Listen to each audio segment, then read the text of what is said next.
I'm expecting that we listen, believe, and support women who come forward with. Justin Trudeau says that is his standard, and it applies to allegations against anyone, including him. The standard applies to everyone. There is no context in which someone doesn't have responsibility for things they've done in the past. Trudeau has dealt with sexual misconduct time and time again since becoming Liberal leader.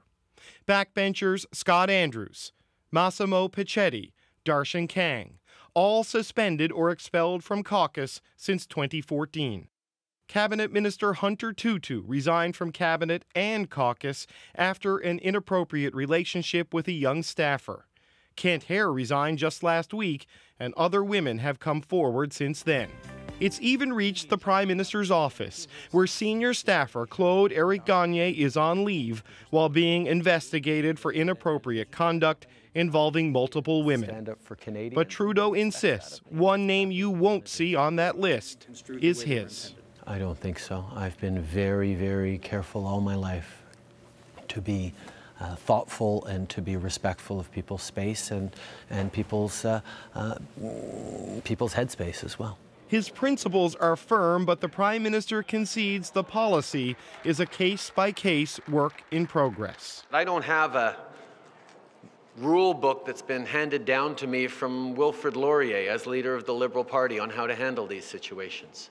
And that only amplifies the need for change. When you have women having to turn to the media or social media to get their message out, it's because there's a breakdown in the system somewhere. Do you expect we'll hear more before this? Oh, of course there's going to be more. The level of harassment and inequality and sexism in our workplaces across this country at every level has been too long ignored, and I think we've finally got to a point where every place needs to wake up. In other words, this is only the beginning of a political reckoning.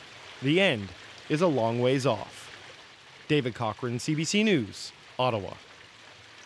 And the host of The House and CBC's national affairs editor here in Ottawa joins me now with more about that interview and specifically, Chris, what the Prime Minister had to say about what has become a cultural movement, certainly, but how it applies here in Ottawa and what can be done. What did he have to say about that? Well, it's right, Rosie. He talked about, obviously, that rules would apply to him, as we heard in David's piece. But more importantly, he was open to the idea that was raised by a number of female MPs during debate yesterday on Bill C-65, which would amend the Canada Labour Code, to say he's open to the idea of a code of conduct. He said Canadian Olympians, when they go overseas to represent their country, have to sign a code of conduct. And he sees no reason why parliamentarians, who also represent their country in the House of Commons, shouldn't have to do so as well. So he's open to these ideas. He clearly understands there's likely to be more complaints. And I also sense, Rosie, that he was ready for the question. He'd been asked earlier in the day about whether anything he had done might raise concerns or complaints. So he said, look, I've been very careful as I've carried out my life. He was ready for the question, very confident, I thought, in saying, you know, you can look at my record. It is unblemished, and it will be, even though, as I said, I am open to the idea that even the Prime Minister would have to be held to account in the future. Okay, Chris, thanks for that. Okay.